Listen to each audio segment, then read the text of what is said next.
First question I have for you is what goes through your mind when I share this Peter Drucker quote? It's a real smart quote in a lot of ways.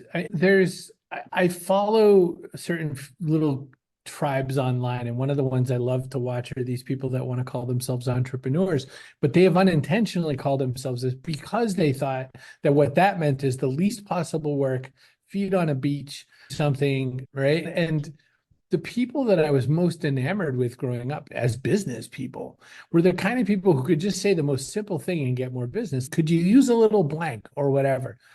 Example, in this place where I live, I had a guy come in who I needed to assemble some IKEA furniture.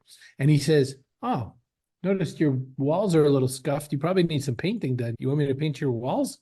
I was like, "Huh, interesting. How much?" And of course, it was a somewhat reasonable number, made much more reasonable by the fact the man is standing there. He Right. goes, I could do this later today, or I could be here next week. What's good for you?" I was like, I didn't even, what they call it, an assumed sale, where the Yeah. person, I put myself on the hook. I swallowed the hook. I choked it as fast as I could. It was fascinating. And I But it think was what you wanted, right? It was Drucker's it right. I was the took care of, customer. yeah, right.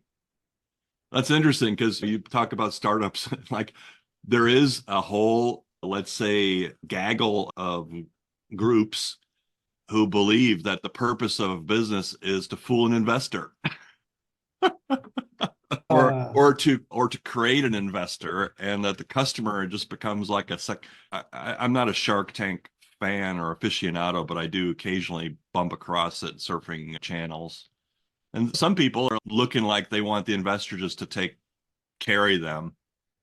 Some people look like they're actually thinking about creating customers. So, but there is a group that is just their focus is on getting money to finance the lifestyle that they want or something like that. I was just listening to a guy who is a ship magnate, and the way he started his business, he's a billionaire, but the way he started his business is he was a finance guy in New York, doing mostly real estate financial things in New York. And he didn't like the life, he just liked the money. And he said, "I've always loved ships." He was raised in Rhode Island down the street from me pretty much. Mm. And he said, I thought to myself, I wonder if some of what I know about how to do finance in real estate, I wonder if that translates into owning those real big ships, the Mm. kind of tankers and container ships and that sort of thing. It turned out, yes. It turned out there were lots of people with lots of financial challenges. He had these ways to help them.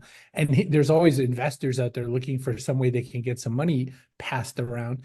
And so he had since childhood worked on little boats and then bigger boats and then even bigger boats. And then he was working on ships. Like when I say worked on, though, like crew, not a rich dude. But he knew boats from the ground up. He knew all the things that were going to go wrong with a boat. He knew all the services somebody who Mm. bought a ship like that would need. So he was just building systems around one thing that he knew and loved super deeply. And I think that's where we have to go. He said you have to. He goes, if I told somebody today, how do you want to get rich? I would say, go find something you absolutely love to do. Figure out if there's somebody who pays money for something even vaguely related to that thing you love, and then figure out a way to live in that world. Because we obviously work harder on things that we're passionate about, and